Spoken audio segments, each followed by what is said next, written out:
There is a specific kind of adrenaline that only a zombie game can provide. It's that sinking feeling in your stomach when you hear a groan from a room you thought was empty. It's the panic of your last magazine clicking empty while a wall of rotting flesh sprints toward you. I've spent thousands of hours in these digital apocalypses, and these are the 13 games that didn't just entertain me, they haunted me. 7 Days to Die. This game makes me feel truly, deeply vulnerable. In most games, a house is a safe zone, a place to rest. In 7 Days, a house is a coffin if you haven't prepared it. I love the quiet, eerie desperation of the first 6 days. The sound of your own footsteps in a deserted town while you scavenge for a single jar of clean water or a scrap of iron. You aren't a hero, you're a scavenger trying to stay ahead of the hunger. But then, the blood moon hits. The way the sky turns that sickly, apocalyptic red makes my heart race every single time. Standing on a roof you spent hours reinforcing, watching the literal earth being torn apart as zombies dig through the foundation to reach you, is a level of structural paranoia no other game achieves. It's the only game that makes me look at a pile of trash and see a potential weapon, and that's why it's legendary. State of Decay 2, 2018. This game makes me feel like a leader with far too much weight on my shoulders. It's the heavy, exhausting burden of responsibility. You aren't just managing yourself, you're managing the hopes and fears of a dozen people. When you're out scavenging at night and you find a rare ruck of medicine, but your character is exhausted and your car is smoking, the internal debate is agonizing. Do I risk it for the community, or do I play it safe? When a character you've spent weeks training, someone you've given a name and a story to, dies because of a split-second mistake, it's a genuine gut punch. It's not just a game over screen, it's a funeral for a friend you failed to protect. It captures the social friction of the apocalypse, the way people snap under pressure, and it turns survival into a desperate, beautiful struggle for a group rather than an individual. Dead Island 2, 2023. This is pure, cathartic meat grinder fun. It makes me feel like a kid with a chemistry set and a sledgehammer. The way the zombies react to your weapons, the physics of a jaw hanging by a thread after a heavy swing or a chest cavity collapsing under a hammer blow. It's gross, sure, but it's incredibly tactile. You feel every hit in your own hands. It's the most physical zombie game I've ever played. It captures that action movie vibe where the apocalypse isn't a tragedy. It's an opportunity to see how many different ways you can dismantle a monster. It's bright, loud, and gloriously, unapologetically violent. While other games want you to cry, Dead Island 2 wants you to laugh as you electrocute a crowd of zombies in a swimming pool. It reminded me that sometimes, bashing skulls is all the story you really need. DayZ. DayZ makes me feel more untrusting than any other piece of media. It's the most lonely I've ever felt in a video game. You can spend 2 hours running through the rain, shivering and starving, and just as you finally find a warm fire and a can of beans, you see another player. That moment of standing frozen, staring at each other through a scope or across a field, wondering, is he friendly or am I about to lose everything, is a level of social tension that is unmatched. It's a game of high stakes and long silences. You learn to fear the sound of a distant gunshot more than the groan of a zombie. The zombies are the environment, but the players are the predators. It's unscripted chaos at its best. You might end the night being robbed of your shoes, or you might find a lifelong teammate. That unpredictability makes every single life you live in that world feel precious and terrifying. World War Z, Aftermath. This game is about the overwhelming weight of the crowd. It's the feeling of being an ant against a flood. When you see that literal mountain of zombies, hundreds of them, pouring over a fence or stacking themselves up to reach your balcony, there's this moment of pure, oh, we are definitely going to die. It forces you into a state of frantic, screaming cooperation with your team. You aren't just shooting, you're managing a crisis. You're setting up claymores, reloading turrets, and trying to keep the fence from collapsing. The relief you feel when the music fades and the pile of bodies is 10 feet high around your feet is an incredible rush. It's the only game that truly understands the swarm aspect of zombies, making the undead feel less like individuals and more like a force of nature. Project Zomboid. Project Zomboid makes me feel helplessly mortal. It is the most grounded life simulator on this list, stripped of all the Hollywood tropes. It's the little things that get you, the anxiety of a power outage, the fear of a deep wound getting infected because you ran out of bandages, or the crushing depression of sitting in a barricaded room eating cold beans while it rains outside. It makes you realize that the apocalypse isn't just gunfights. It's mostly just trying not to lose your mind to the boredom and the cold. It's a slow burn tragedy where the game tells you right at the start, this is how you died. You aren't fighting to win.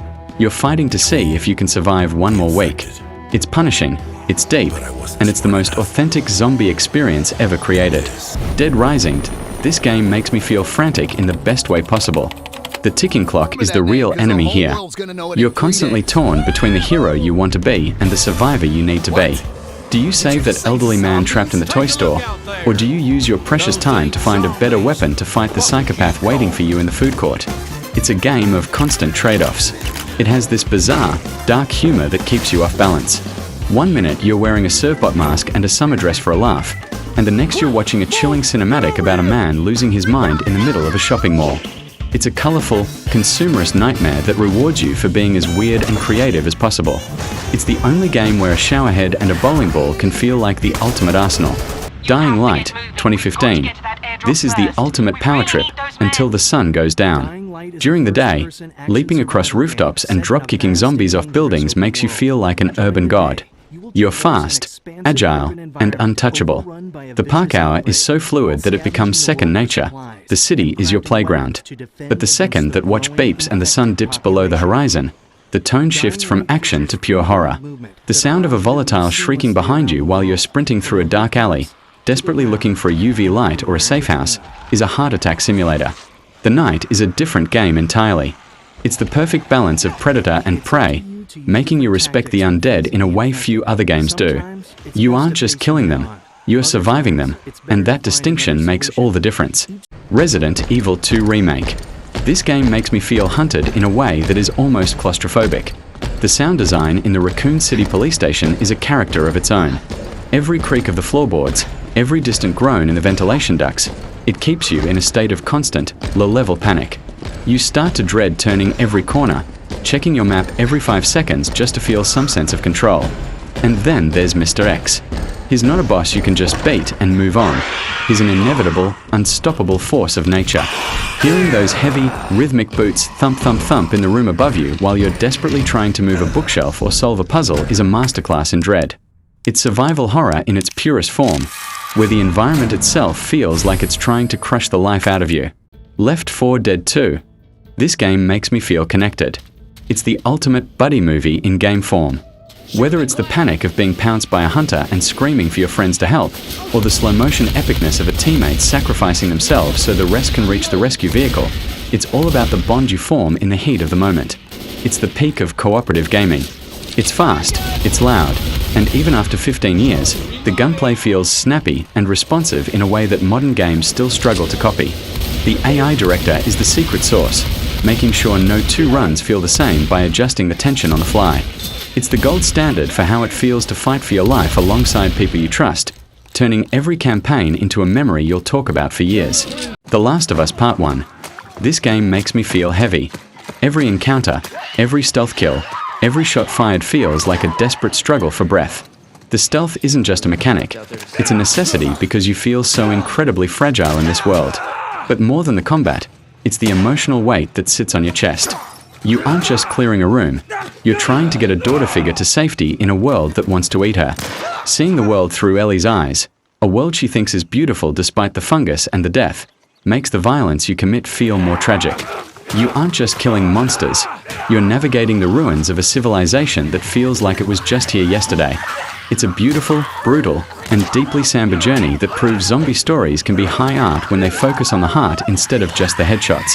Telltale's The Walking Dead, Season 1. This game makes me feel responsible. It's the only game on this list that made me stop and stare at the screen for 10 minutes, unable to click a button because I knew whatever I chose would hurt someone I cared about. Protecting Clementine isn't a game objective, it becomes a personal mission. You start to see the entire world through the lens of, how will this affect her? What am I teaching her right now? It's a masterpiece because it reminds us that in a world full of the dead, the hardest part is staying human. It's not about your aim or your reflexes, it's about your soul. By the time you reach that final, devastating scene, you realize that this game didn't just tell you a story, it changed how you feel about fatherhood, redemption, and sacrifice.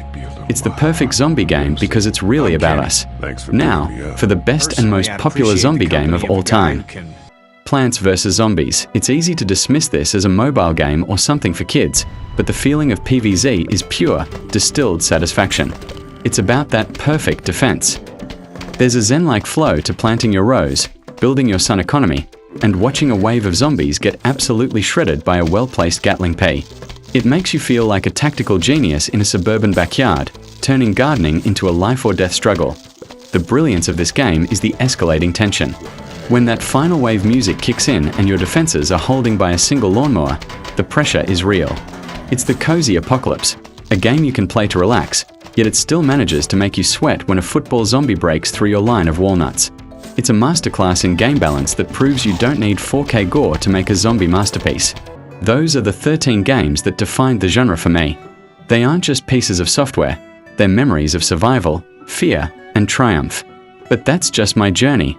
What's yours? Which of these games made your heart skip a beat or your eyes well up? Let's talk about it in the comments.